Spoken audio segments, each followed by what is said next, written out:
Good morning, everybody. This is track 2, the second session. Please silence your phones if you haven't done so already. And I would like to present Stephanie Schneider from LastPass. Thank you so much, and so nice to see so many faces in this room. I know I'm following up a fantastic presentation. If you were here for the previous one, I did also learn that that presentation, that's his 15 years of doing that presentation. This is the first time I'm doing this presentation, so bear with me. You're kind of my guinea pigs, but anyway, I'm excited to be here. I'm Stephanie Schneider. I am at LastPass on the Cyber Threat Intelligence team. I've been there for 1.5 years. And prior to that, I was at Bank of America, also on their Cyber Threat Intelligence team.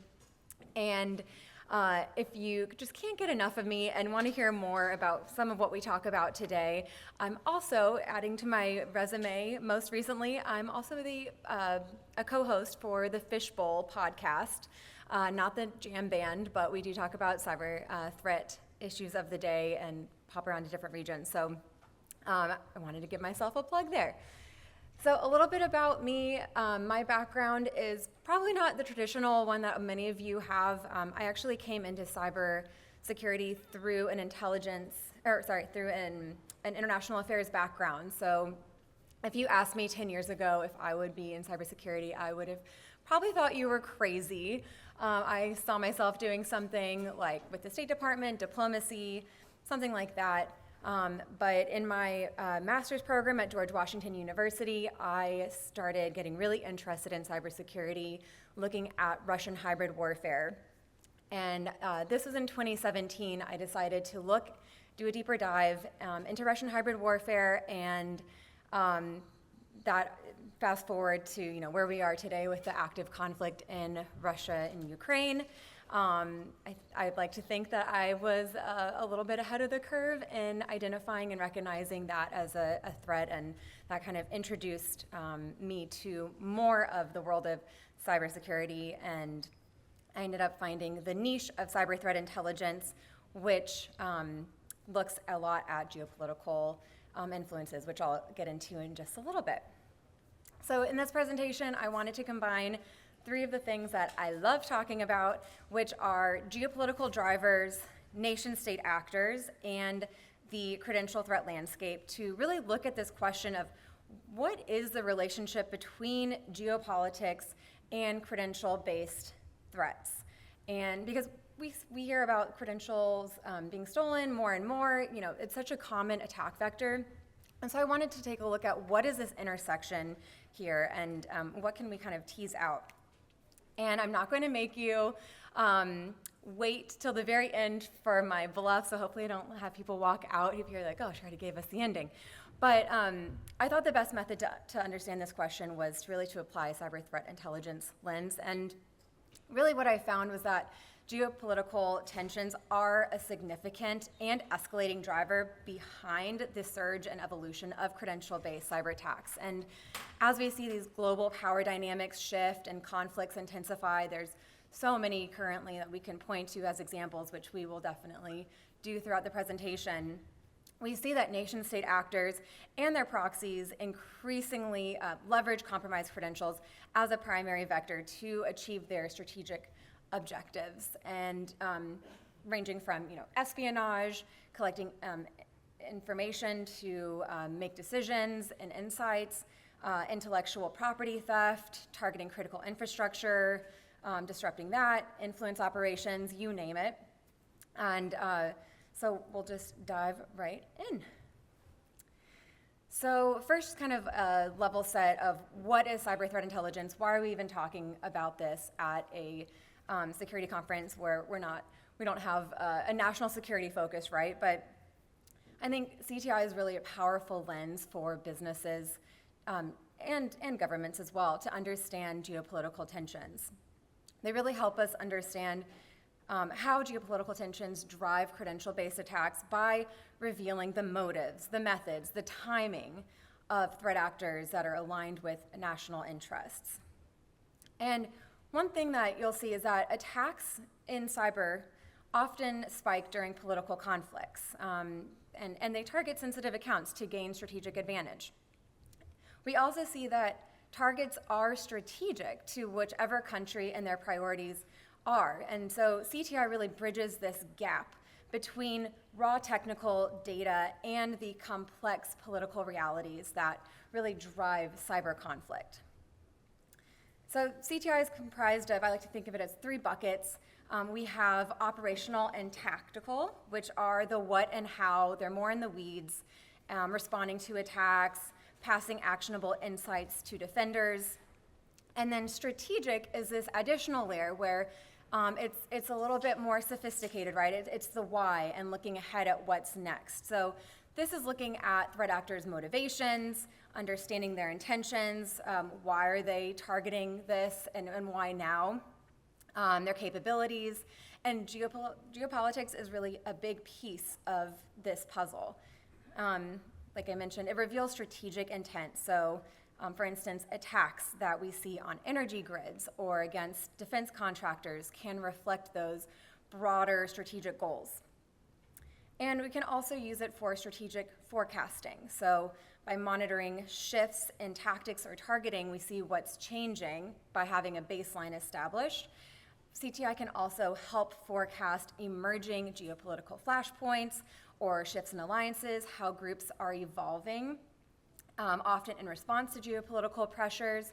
And we can also indicate, this sector is really high priority for this country, and we see them going after this. So, really, we should raise the alarm and be on high alert. So, again, how can CTI really benefit you, your organization?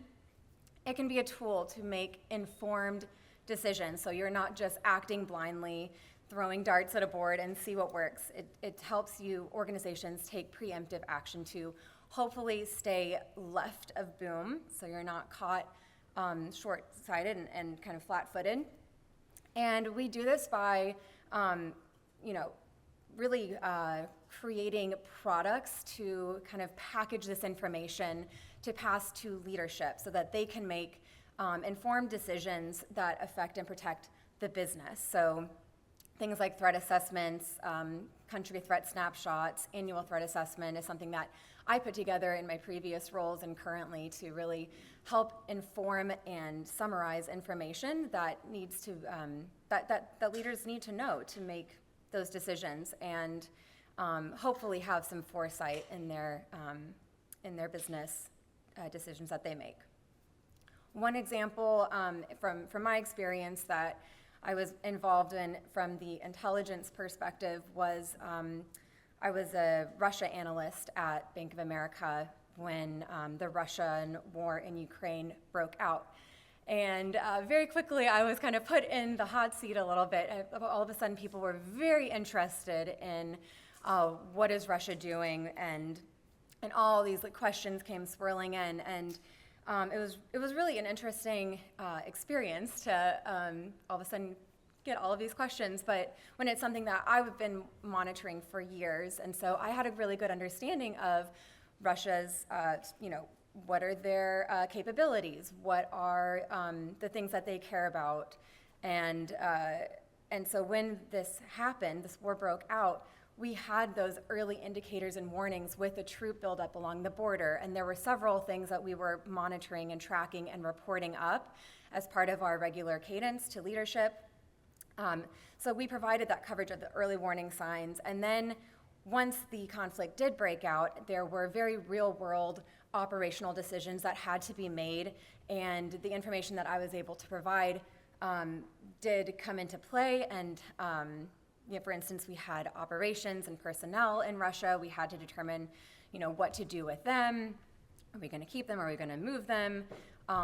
Also, that affected things like payroll systems. How can we secure that people get paid?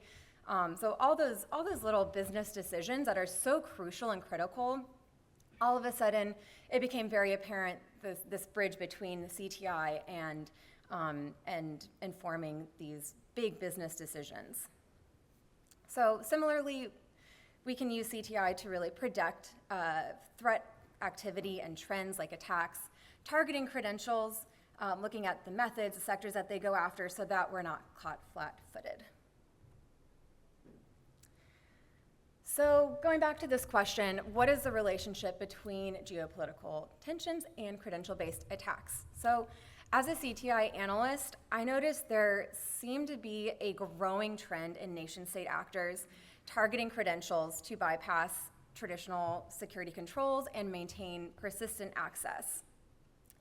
I'm going to pause and just to kind of put this into perspective, because I think it's worth noting that it's not just nation-state activity that increases during these times of heightened tensions. For instance, we see attacks from hacktivists spike, geopolitical events and political instability can fuel these hacktivist groups who may target organizations perceived as aligned with or against certain ideologies. Also, geopolitical conflicts can create chaos and instability, and cybercriminals can exploit that as well to launch opportunistic attacks. There's also this blurred line between different threat actor types. I mentioned nation-state actors, hacktivists, and cybercriminals. So some criminal hacktivist groups may coordinate with or may take direction from nation-state actors. So this is can become a murky area, especially as looking at the case of Russia, where we know there are several criminal groups where there is this close collaboration, hacktivist groups as well, and Russia's the kind of the rule and not the exception. So really, credentials are a favorite attack because, in general, just due to their stealth and effectiveness. So defenders are struggling, really, to stop hackers because they're using stolen, legitimate credentials because they grant access that appears normal in traffic, right? So it makes malicious activity harder to detect versus, just somebody logging in and just Joe Schmo logging in to conduct their business as they need to. It's really hard to differentiate. There are some indicators, of course, you can look at, but at a first glance, it probably won't raise flags. And credential-based attacks are only becoming more common and sophisticated. A lot of users reuse passwords across personal and work accounts, which really makes it easy for attackers to just kind of cross-account, plug and chug. Once one set of credentials is stolen, they can see, oh, hey, maybe they use doggy123, across different accounts. So unfortunately, that makes it really easy for threat actors to gain access. So the opportunity is there for them. And then also with malware as a service, this rise of plug and play info stealers, which I'll talk about in a moment, allows low-skill hackers to launch credential theft campaigns. It's super easy for them. Basically anyone can do it. And then also with the introduction of AI-enhanced phishing, right? I mean, I couldn't get away with this presentation without at least mentioning AI. And hackers are using these sophisticated tools, including generative AI, to really create convincing social engineering, or phishing tools, emails. Their spelling's getting better. They're able to really see a lot more, scope for one. They're able to just launch these out at scale. And then also, that's harder to detect for just the average person who sees an email and nothing suspicious is raised. Everything looks, the grammar's right, the spelling checks out, and they go about their day. And one example of this is that Microsoft recently detected a credential harvesting campaign using AI-written code, which, again, I'll talk about a little bit later. So this is becoming very, very prevalent, harder to defend and attack against, but it's not impossible. So, during elevated periods of geopolitical tensions, that drives more cyber attacks, and more cyber attacks equals more credentials are being targeted, not just to enable the attacks, but also attackers are targeting credentials to enable additional follow-on activities within systems. and to, in many cases, prolong their ability to stay undetected in the systems, move laterally, get access, collect information, do a range of activities. And credentials account for nearly a third of global cyber attacks, which is no small number. I think they've become a lot more front and center in when we think about security, and they've kind of become this a new perimeter of security, the way I see it. So, kind of going back to this intersection between credentials and geopolitics, motivations like espionage, sabotage, financial gain are often exploited during geopolitical conflicts. So attackers can exploit stolen credentials for account takeovers, as well as accessing confidential information, conducting sophisticated social engineering campaigns, lateral movement, those types of things I just talked about. And then we also see threat actors using geopolitically themed lures in their campaigns to kind of increase the likelihood of success. You're probably a lot more likely to click on something that seems relevant to you or topical news of the day. That's a really common tactic that we see cybercriminals use as well. So, for instance, they might spearfish with registration for a so-called security summit coming up. Hello, Rochester Security Summit. That actually maybe downloads malware or collects credentials. And then Iran also has been known to use brute force attacks and MFA push bombing to gain access to networks and harvest credentials for later exploitation. This year, of course, being very timely, they use themes like the Iran-Israel conflict in their lures as well. So these hackers, they're not stupid, right? In fact, they're APTs, advanced persistent threats. They're very well funded. They know what they're doing. They have basically unlimited resources to conduct their objectives and the full support and weight of the government that they're linked to behind them. So they're often very patient and will pretty much stop at nothing to achieve their objectives. And at a time when geopolitical tensions are kind of everywhere we turn, this is a really timely subject, I thought. There's lots of good examples. If you just look at all of the recent reporting that's come out on the Chinese targeting U.S. critical infrastructure, the Russia-Ukraine war, like I mentioned, Israel-Hamas conflict, and general tensions between China and Taiwan and in the South China Sea, we kind of have plenty of examples of this wherever we look.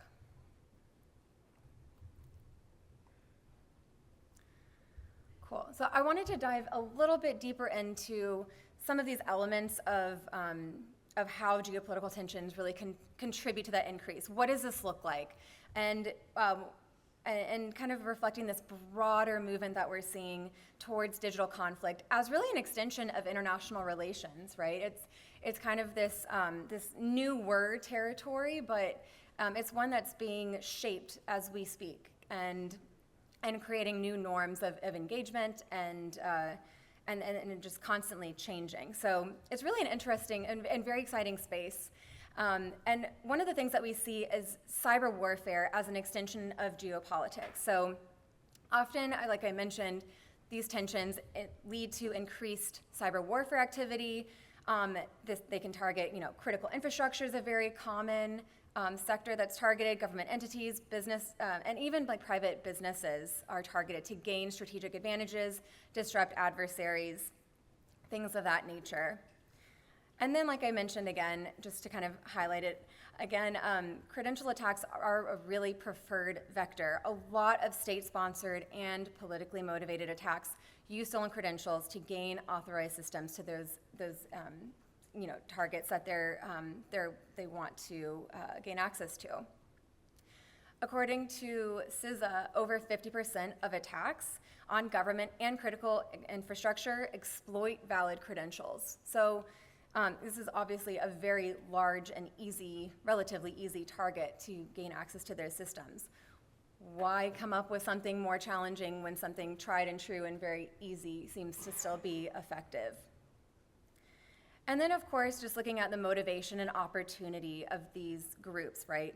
I mean, geopolitical tensions, of course, people have different groups have different motivations for why they're conducting these attacks, and then really the just sheer prevalence of stolen credentials that are out there on the web for basically anyone to grab and use how they see fit from countless previous breaches really provides this kind of steady supply for attackers. So that's the capability, motivation, intent right there.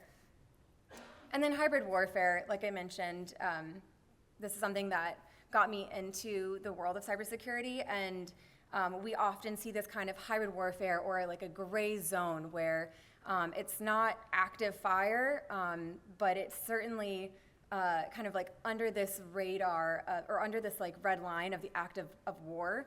And so it's kind of this space where nation state groups can kind of get away with, in a way, trying to further their strategic objectives while not conducting an all-out attack. Although we do see that in many instances there are real-world implications for some of these attacks. So it's kind of considered this gray zone area still, but I think that is starting to change in terms of how we think about our national security, especially when we think about just the amount of money that it costs businesses to respond to these attacks, and especially against our critical infrastructure. That's kind of crossing a line out of just that gray zone into something where we can start to debate, well, is this an attack on our national security? And I think we're approaching that line. So I mentioned info stealers earlier, and I wanted to circle back to this because they're one of the biggest factors driving credential-based attacks. So I thought they deserved their own moment here. Cybersecurity researchers identified 16 billion login credentials exposed across several data sets this year.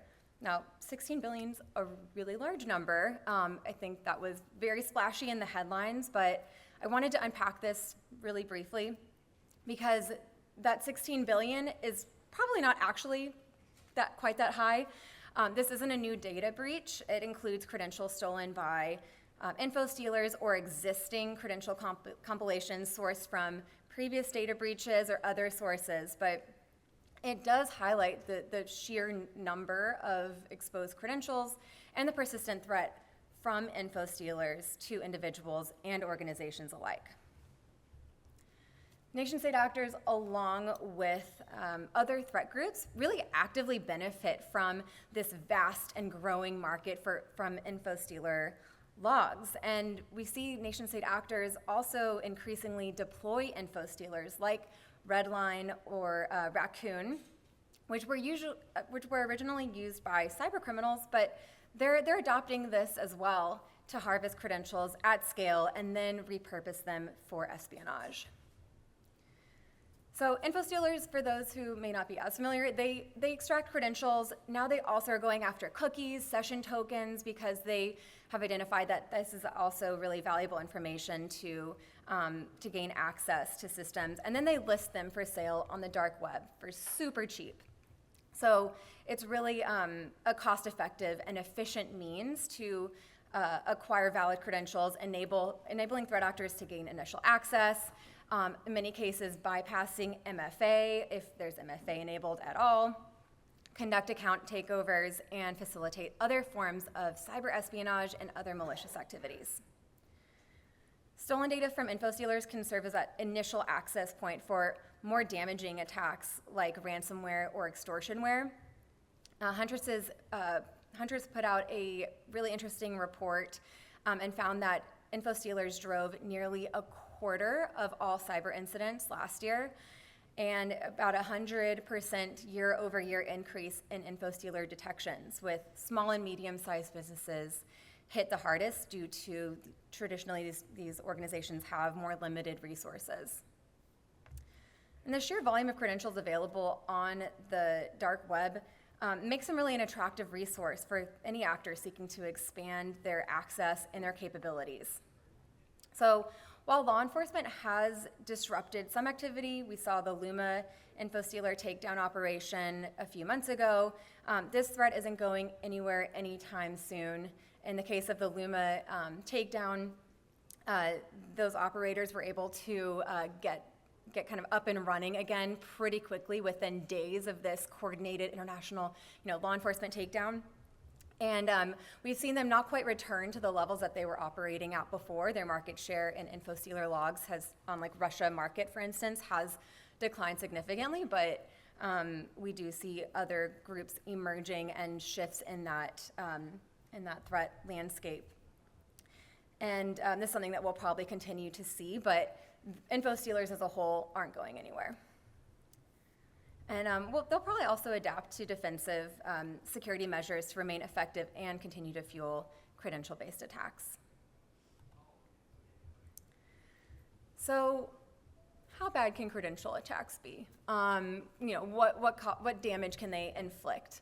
Well, first of all, disruption and destruction. I wanted to kind of highlight a couple of examples here just because I think these really drive home a lot of the points that I'm making.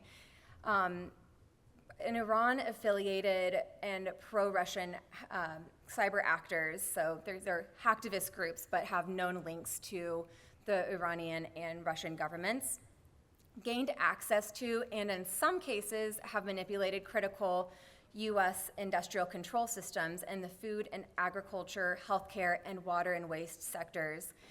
This occurred in late 2023 and into 2024.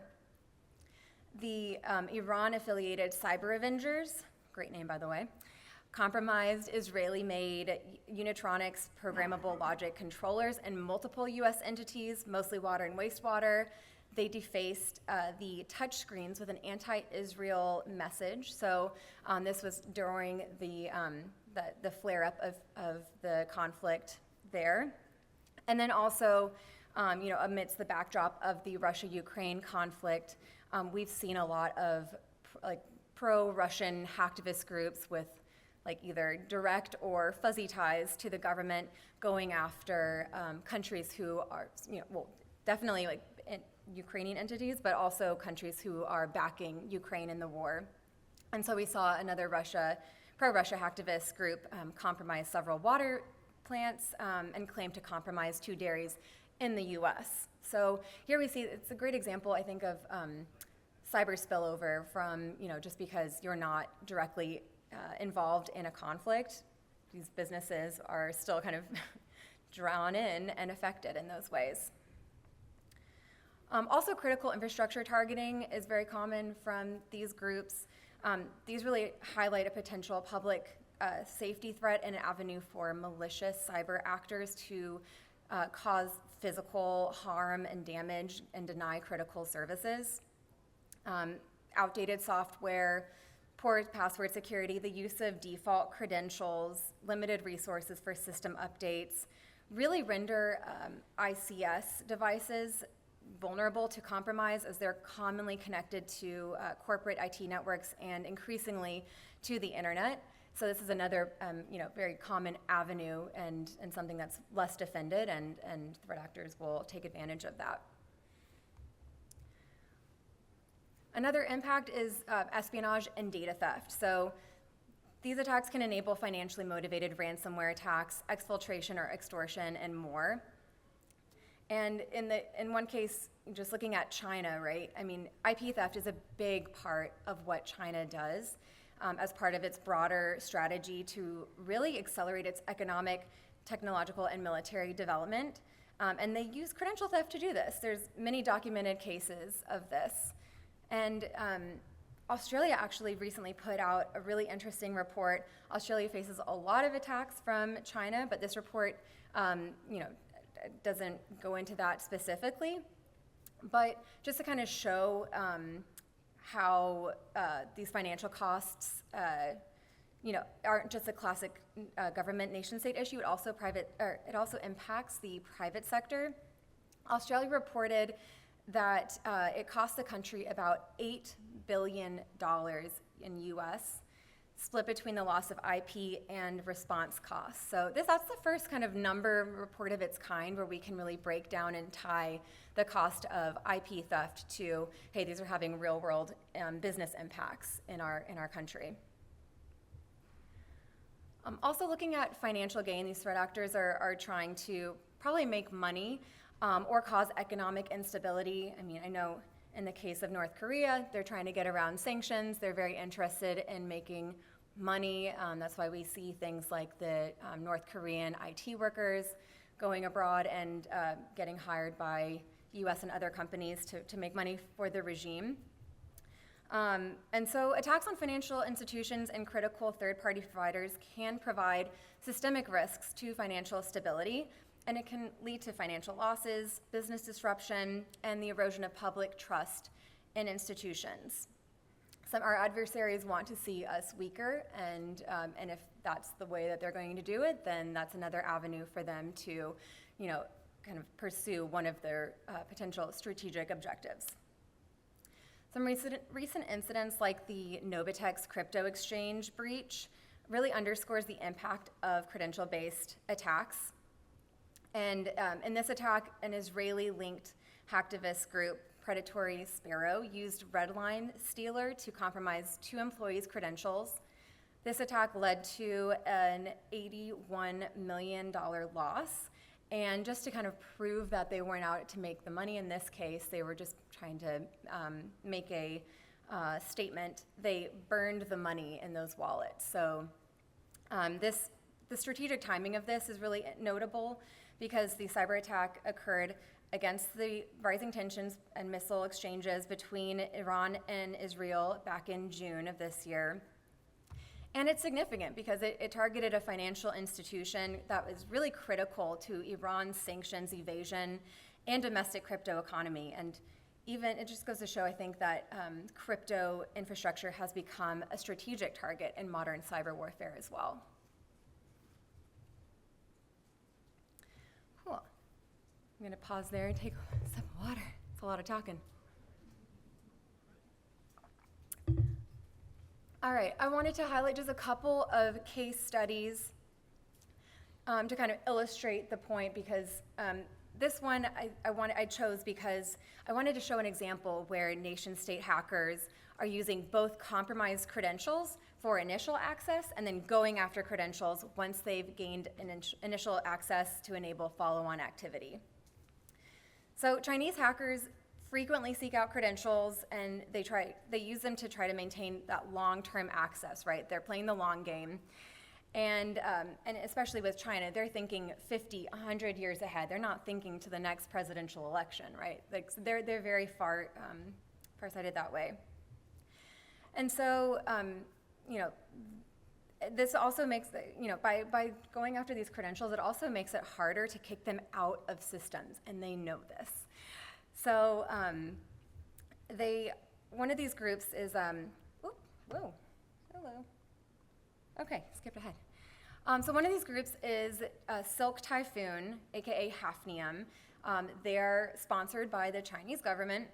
They're linked to Chinese intelligence military apparatus, and they've shifted from relying on zero-day vulnerabilities, which China does very well, by the way, to abusing stolen API keys and compromised credentials, especially in cloud and IT supply chain environments since last year. So this has been a recent shift that we're monitoring and tracking.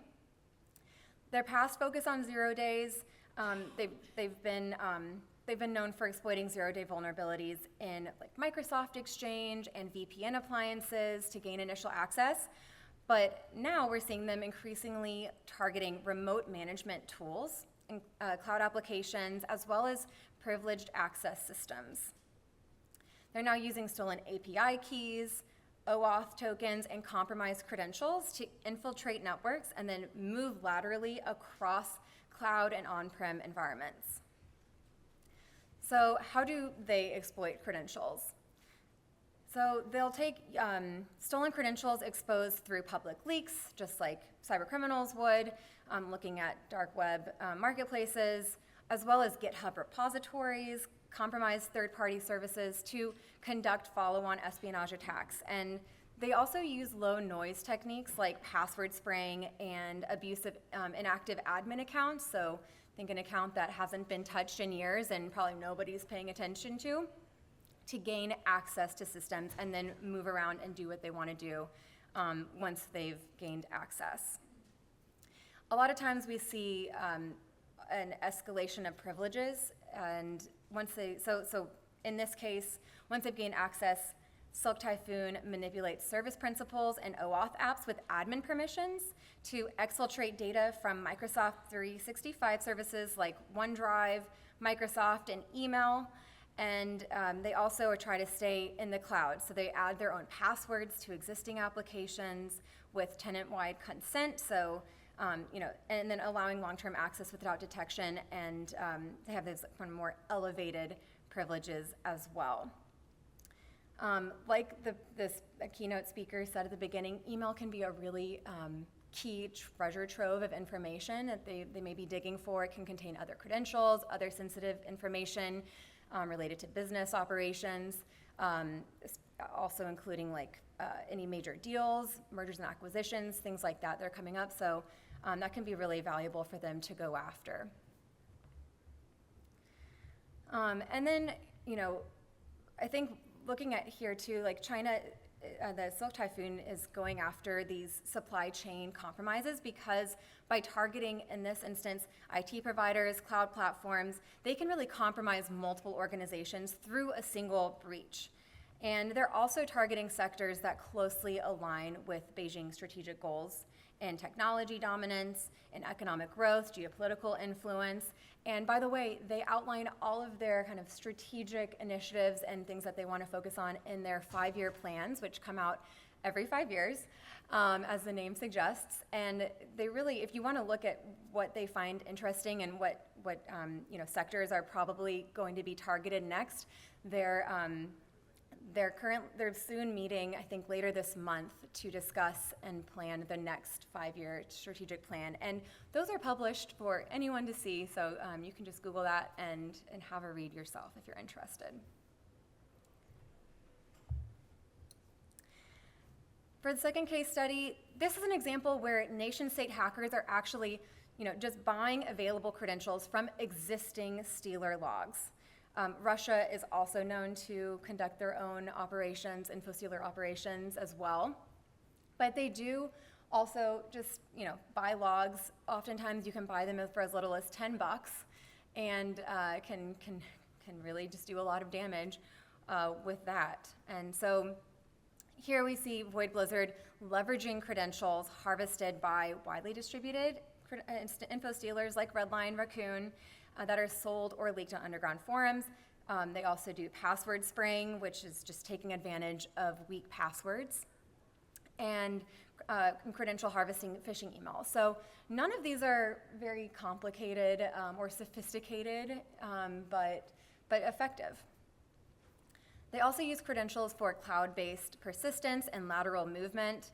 And then, just kind of looking at the strategic targets that they go after, organizations tend to be highly targeted at specific organizations that are of high interest to the Russian government. So think government, defense, transportation, media, NGOs, healthcare sectors, and they're primarily targeting organizations in Europe and North America.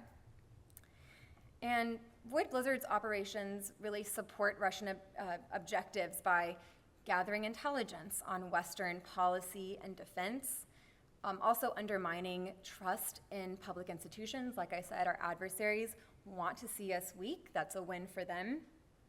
And then also preparing for potential hybrid conflict scenarios.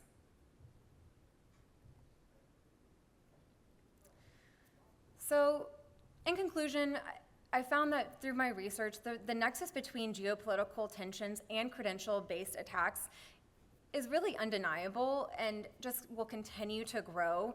As global conflicts persist, the cyber threat landscape will likely remain a very critical background with credential compromise serving as really a favored tactic for achieving strategic objectives, with, unfortunately, the private sector and businesses getting caught in the crosshair oftentimes. Looking ahead at where this threat is heading, I think AI integration is a really important trend that to understand how this is going to shape the threat moving forward. There are now bulk data sets of exposed credentials, like I mentioned, that 16 billion credential leak. And we're also seeing the increasing adoption of automation and LLM tools This can enable threat actors to launch automated attacks more easily, particularly through credential stuffing and session hijacking.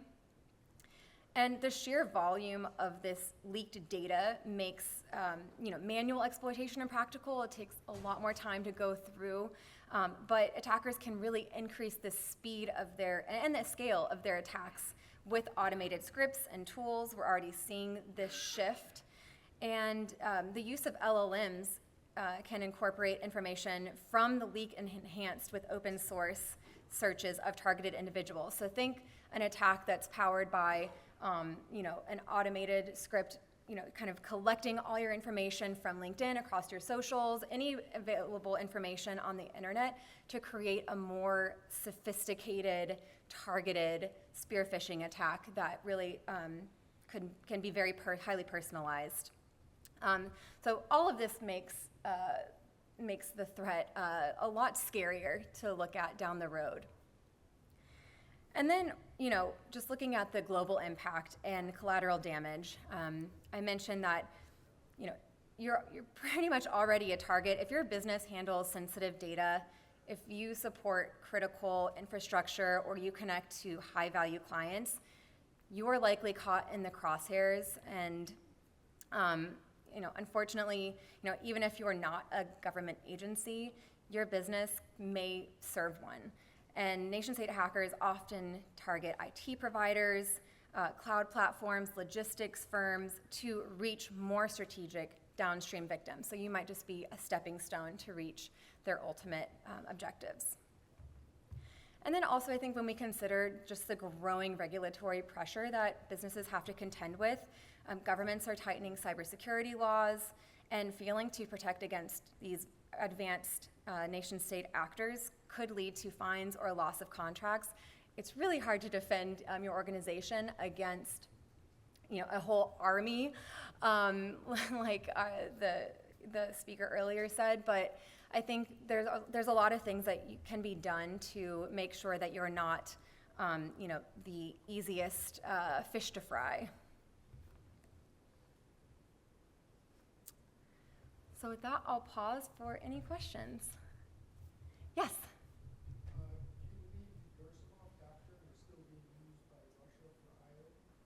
That's a really great question. I'm really glad you asked that.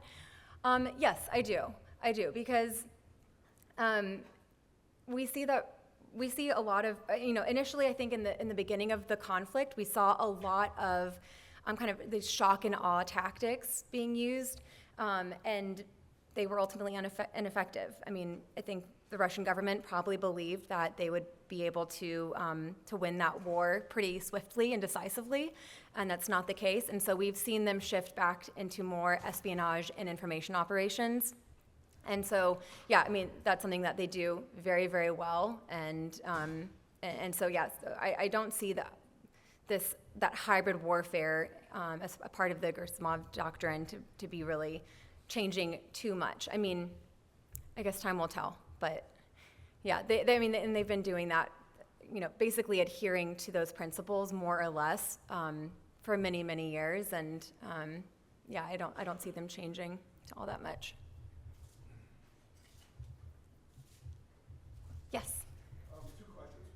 What impact do you see from MFA on all of this? And the second one is, which trend is growing in terms of MFA, attacking MFA, like sessions and tokens, or MFA faking, where they get something typed in there? Yeah, no, great question. Yeah, so MFA can be it should be an additional layer as part of a security program, because if somebody can easily steal your credentials and just plug it in and play, and then they're off to the races, you're not really protecting yourself all that well. So I think when we look at MFA, we're seeing a lot more session hijacking for sure, and that's why we see a lot of info stealers kind of picking up on that trend and going after stealing cookies and session tokens, things that they can use to get around those barriers like MFA for them. Yeah, thank you.